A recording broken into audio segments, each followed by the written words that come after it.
तारा फपक फपक के रो रही है बेटा। चैत गर्भ में रहो हरे नींद भर सोयो रे काया में। अरे छोना तूने ये क्या किया है बेटा? एक बार मां कहे बेटा, बाग में मैया तारा रो रही है। चैत गर्भ में रहो लला तू सोयो काया में। अरे बेटा मैंने पालकियो पर वृक्ष बैठ नहीं पाई छाया में। बेटा पालकियो पर वृक्ष बैठ नहीं पाई छाया में।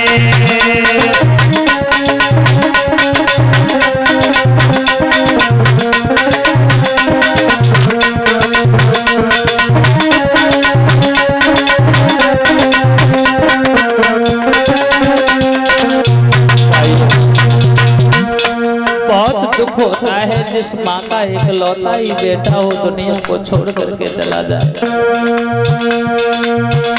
ऐसा ही नहीं मैया तारा का रो रो करके बुरा हाल है, रो रही है बाग में बेटा।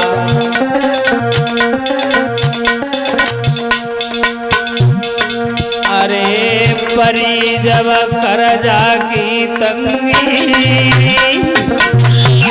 बेटा, अरे परी जब करजा की तंगी अम्मा बिकेटी चगर जाए भूप थे हुक्म करे बंगी। बेटा बिकेटी चगर जाए भूप थे हुक्म करे बंगी।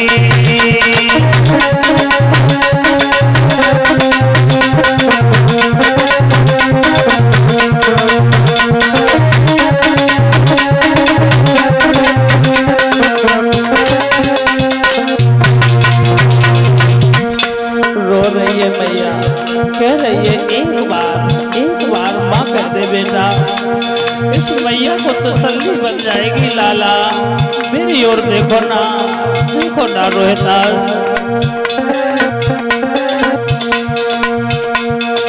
अरे रोए रही बेटा बिन मैया, अरे रोए रही बेटा बिन मैया।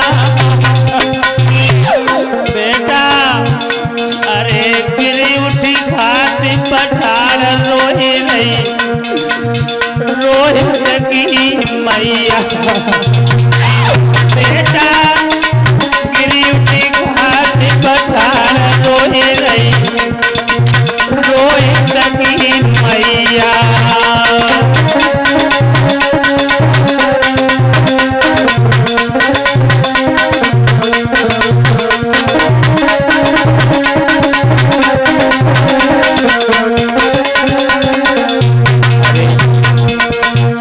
अरे छोना तूने मुझे मझधार में छोड़ दिया है,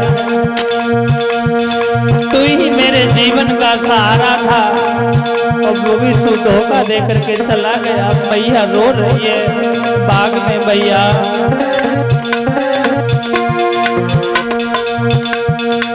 अरे श्याम तूने परदेश न लूटी, अरे विधाता परदेश न लूटी।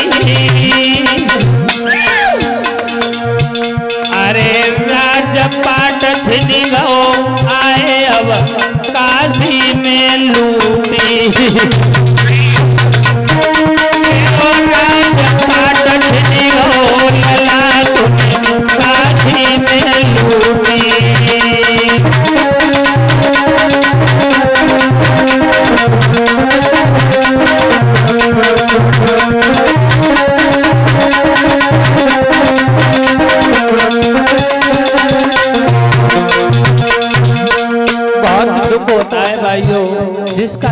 पुत्र हो दुनिया को छोड़ करके चला जाए।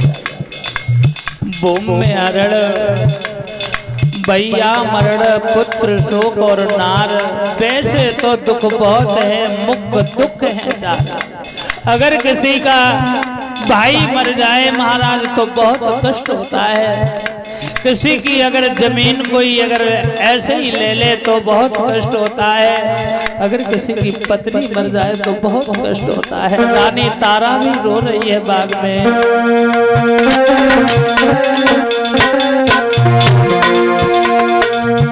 हरे जेठ लपट की आग, मुसीबत आके न में तोड़ी। बेटा जेठ लपट की आग, मुसीबत आके न में तोड़ी। परदेशन के बीच बिरन की मैया क्यों छोड़ी। बेटा परदेशन के बीच चला तूने मैया क्यों छोड़ी।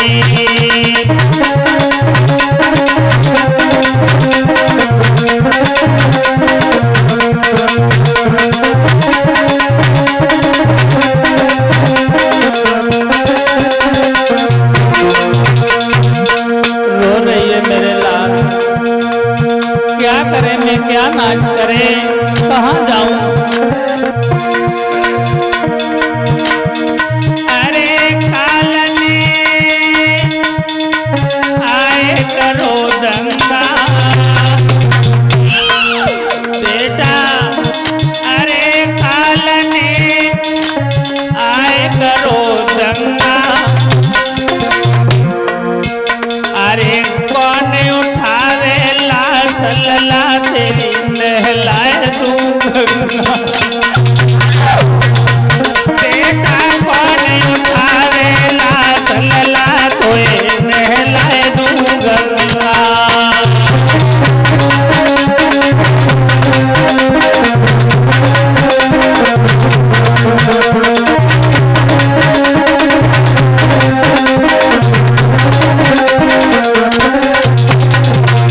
भैया और दुखिया रो रही है बेटा।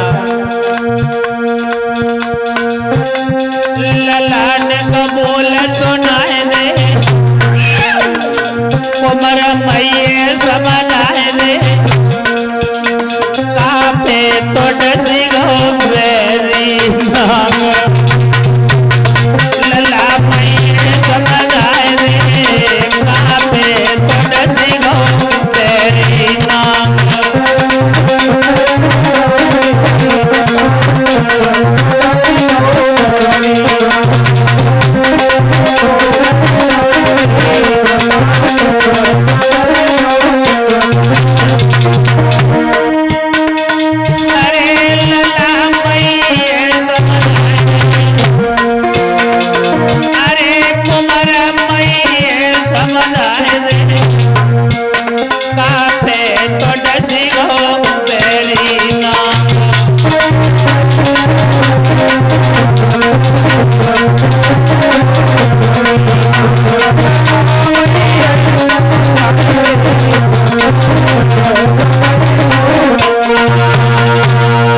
रोहितास मूर्छित होकर के पड़े हैं। बाग के माली ने समझाया बहन अरे तुम ऐसे रोती रहोगी ना इस बच्चे की लाश फट जाएगी। इसे एक जहरीले नाग ने खाया है। ऐसा करो इस बच्चे की लाश को ले जाकर के इसका अंतिम संस्कार कर दीजिएगा। इसे यहाँ से ले जाइए। मैया तारा रो रही है बाग में। क्या करे बेटा, जब तेरा जन्म हुआ था मैंने लाखों रुपए तेरे दान में लुटवा दिए थे। आज मेरे पास इतना भी नहीं है तो तेरी लाश को भी ढक दे। ऐसा ही नहीं मैया तारा जो साड़ी पहने हुए थी भाइयों,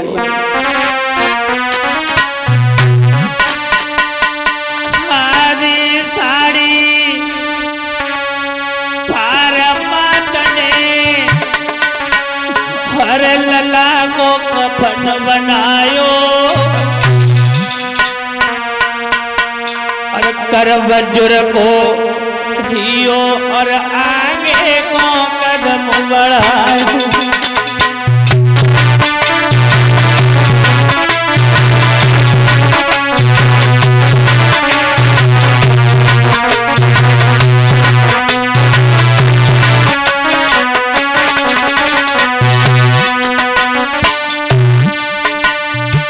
रोवत चीकत चली डगर में रोहित की माता जी।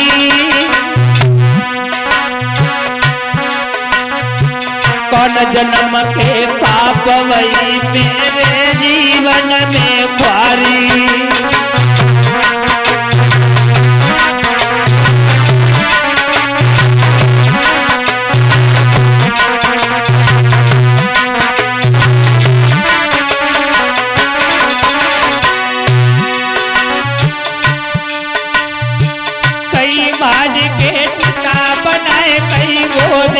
लेती उठाई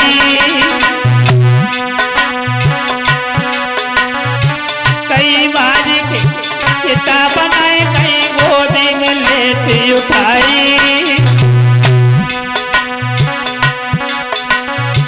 करे वज्र को इयो और तो आगे कदम बढ़ाई।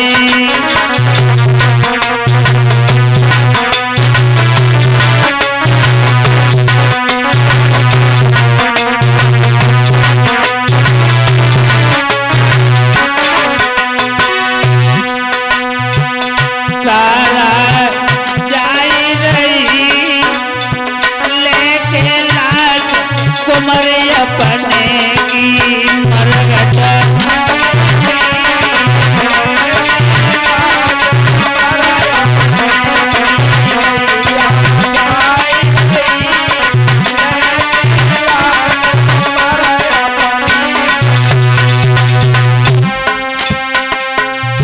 मैया जाई लेके लाश ललाए मरघट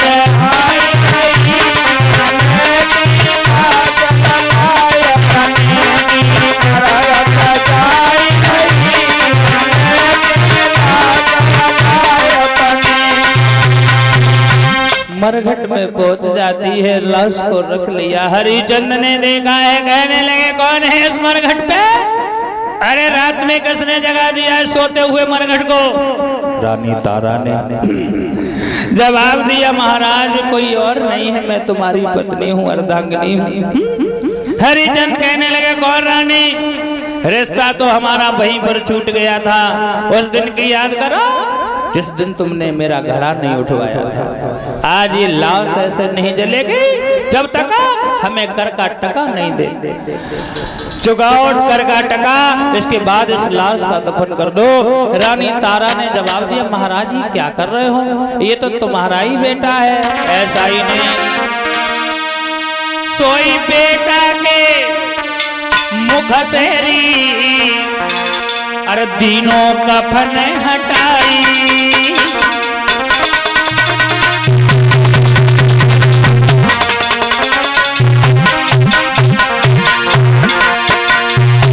सोई बेटा के मुख से रे जन दिनों कफन हटाई।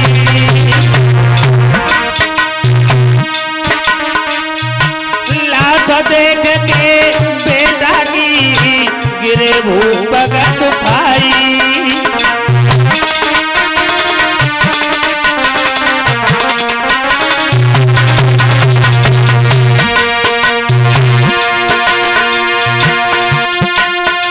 महाराजा फूटी को हम दोनों को मांगे और फूल लेने को लला कोई डसियो मेरी नाग।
मुर्दा यह नहीं जलेगा, नहीं जलेगा। अरे ये हमारा घाट नहीं, ये कालू मेहतर का है। हरिचंद के सामने रानी ने दोनों हाथ जोड़े, महाराज ये क्या कह रहे हो, क्या कह रहे हो, ये बेटा तुम्हारा है और इस बेटा को तुम बहुत मानते थे, आज तुम ऐसे क्यों कर रहे हो। कहने लगे रानी मैं बगैर टका लिए ये मुर्दा नहीं जलने देंगे। रानी तारा आदि साड़ी पहने हुए थी भाइयों। आदि साड़ी ने जब जवाब दिया रानी तारा ने, महाराज हमारे पास कुछ और नहीं है लेकिन ये आदि साड़ी है। हरिचंद ने आदि साड़ी ही वो खींच ली। तारा निर्वस्त्र होकर के मंदिर में जाकर के लेट गई, लेकिन उस कपटी विश्वामित्र को फिर भी चैन नहीं आया, नहीं आया। हरिचंद इधर मरघट पे है, विश्वामित्र ने तारा के ओंठों से लाल रंग लगा दिया और आवाज लगाई, काशी के लोगों, अरे तुम्हारे गांव में एक डायन आई है और वो छोटे छोटे बच्चों को देखती है, खा जाती है। अरे चुपचाप क्यों बैठे हो, चले जाओ मंदिर में उसे मार दीजिएगा।